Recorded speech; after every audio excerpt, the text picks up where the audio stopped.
সরকারি চাকরিতে কোটা পদ্ধতি বাতিলের দাবিতে রাজশাহী বিশ্ববিদ্যালয়ের প্রধান ফটকের সামনে রাজশাহী ঢাকা মহাসড়ক অবরোধ করে আন্দোলন করছেন শিক্ষার্থীরা। সেখানে আছেন সহকর্মী ইউসুফ আদনান, তার কাছ থেকে জানবো সবশেষ তথ্য। আদনান, রাজশাহী ঢাকা মহাসড়কের কি যান চলাচল কি এখন পুরোপুরি বন্ধ আছে?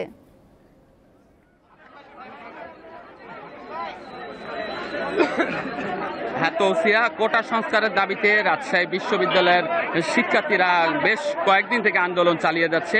এর ধারাবাহিকতায় আজ বেলা 11টায় রাজশাহী বিশ্ববিদ্যালয়ের প্রধান ফটকের সামনে রাজশাহী ঢাকা মহাসড়ক অবরোধ করে কোটা সংস্কারের দাবিতে আন্দোলন করছেন।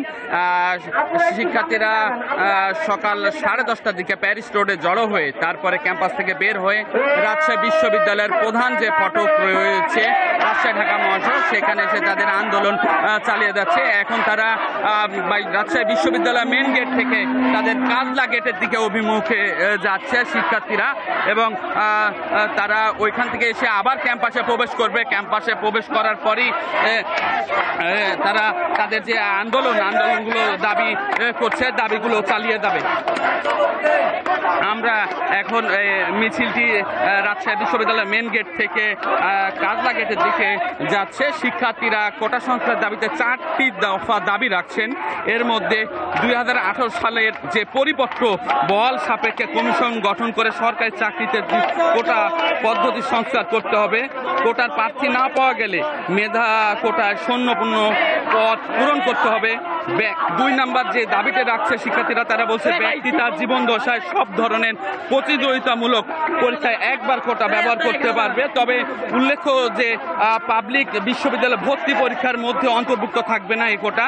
তৃতীয় যে দাবি রাখছে প্রতি জনশুমারির সাথে অর্থনৈতিক সমীক্ষার মাধ্যমে বিদ্যমান কোটার পূর্ণ মূল্যায়ন নিশ্চিত করতে হবে।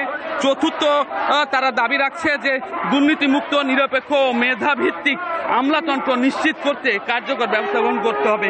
এই যে 4 দফা দাবি, এই 4 দফা দাবিতে তারা আসলে আন্দোলন চালাচ্ছে। বেশ কয়েকদিন থেকে আমরা দেখেছি তাদের এই আন্দোলন চালিয়ে যাচ্ছে।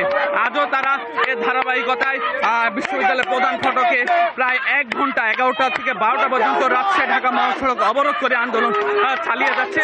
এরপরে এখান থেকে তারা ক্যাম্পাসে ফিরে যাবে এবং ক্যাম্পাসে অবস্থান করে তাদের যে দাবি দাবা এবং পরবর্তী যে কর্মসূচি রয়েছে তা আসলে পালন করবে। আসলে এই ছিল আমার কাছে কোটা সংস্কার দাবিতে রাজশাহী বিশ্ববিদ্যালয় থেকে সর্বশেষ খবর। তৌসিয়া।